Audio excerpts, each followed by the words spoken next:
अस्सलाम वालेकुम नाजरीन व सामईन, आपका हमारे ATR उर्दू चैनल में खैर मकदम और इस्तकबाल है। आज हम पढ़ रहे हैं नज्म। नज्म बहुत इंपॉर्टेंट चैप्टर है, इसको आप ध्यान से देखिए। हम यहीं से डायरेक्ट शुरू करते हैं।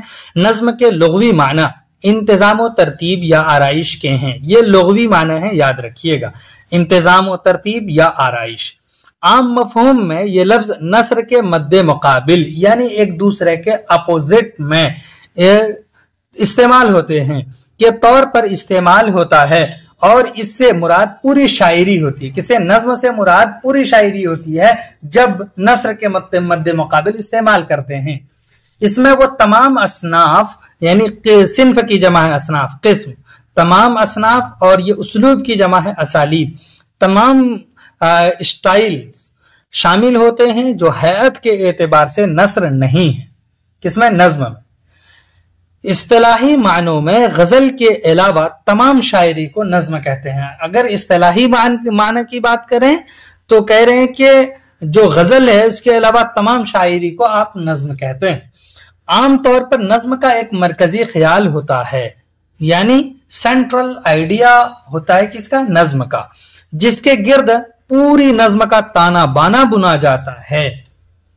ख्याल का तदरीजी इर्तिका करें, ख्याल का धीरे धीरे आगे बढ़ना भी नज्म की एक खुसूसियत है। नज्म की एक खुसूसियत यानी जो सेंट्रल आइडिया मरकजी ख्याल है उस तक पहुंचने के लिए आपको धीरे धीरे आगे बढ़ना, स्टेप बाय स्टेप ऊपर की तरफ जाना ही ये क्या है? तदरीजी इर्तिका है और ये नज्म की एक खुसूसियत है। ये इर्तिका तवील नज्मों में ज्यादा वाज़ेह होता है। जो तवील नज्में लिखी जाती हैं तब इस इर्तिका का पता चलता है हमें, जबकि मुख्तसर नज्मों में इर्तिका वाज़ेह नहीं होता। जो शॉर्ट नज्म है उसमें ये नहीं पता चल पाता और अक्सर व बेशतर एक तासुर की शक्ल में उभरता है। जो मुख्तसर नज्म है उसमें एक तासुर ही पता चल पाता है बस। नज्म के लिए न तो हैत की कोई कैद है और न मौज़ूआत की। मौजू और हैत दोनों में से किसी की कोई कैद नहीं है। चुनाचे उर्दू में गजल और मसनवी की हैत में नज्में और आजाद मुअर्रा नज्में भी लिखी गई हैं। इस तरह कोई भी मौजू नज्म का मौजू हो सकता है, लेकिन हैत के एतबार से नज्म की 4 किस्में हो सकती हैं। अगर आप हैत के एतबार से देखेंगे तो नज्म की 4 किस्में बनेंगी, और वो 4 किस्में क्या क्या हैं? नंबर 1, पाबंद नज्म। पाबंद नज्म हम ऐसी नज्म को कहते हैं जिसमें बहर के इस्तेमाल और काफियों की तरकीब में मुकर्ररा उसूलों की पाबंदी की जाती है। यानी काफिया और बहर में मुकर्ररा उसूल हैं और उसकी अगर पाबंदी की जा रही है तो वो फिर पाबंद नज्म है।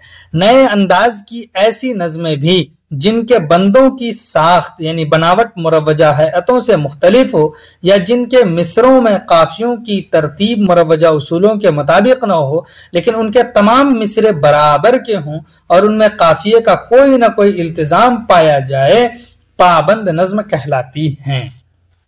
नज्म मुअर्रा। नज्म मुअर्रा ऐसी नज्म को कहा जाता है जिसके तमाम मिसरे बराबर के हों मगर उनमें काफिये की पाबंदी ना हो। नज्म मुअर्रा को नज्म आरी भी कहते हैं। ब्लैंक वर्स जिसको आप इंग्लिश में बोलते हैं वो यही है। आजाद नज्म, फ्री वर्स, इसको फ्री वर्स कहते हैं। यानी आजाद नज्म ऐसी नज्म को कहते हैं जिसमें काफिये और रदीफ की पाबंदी नहीं होती, न ही काफिये की न ही रदीफ की पाबंदी होती है। उसके अरकान बहर कम या ज्यादा होते हैं जिसकी वजह से उसके मिसरे छोटे बड़े हो सकते हैं। अब उसके बाद चौथी किस्म है नसरी नज्म यानी प्रोजी नज्म। नसरी नज्म छोटी बड़ी नसरी सतरों पर मुश्तमिल होती है, वो नसर ही की तरह होती है। उसमें न तो रदीफ और काफिये की पाबंदी होती है और न ही बहर और वजन की, यानी किसी चीज की पाबंदी नहीं होती है, लेकिन फिर भी उसको एक नज्म नसरी नज्म कहते हैं। बहुत सारे लोग तो नसरी नज्म को ही नहीं मानते हैं। चलिए फिर हम आपसे मिलते हैं, तब तक के लिए खुदा हाफिज, अस्सलामु अलैकुम।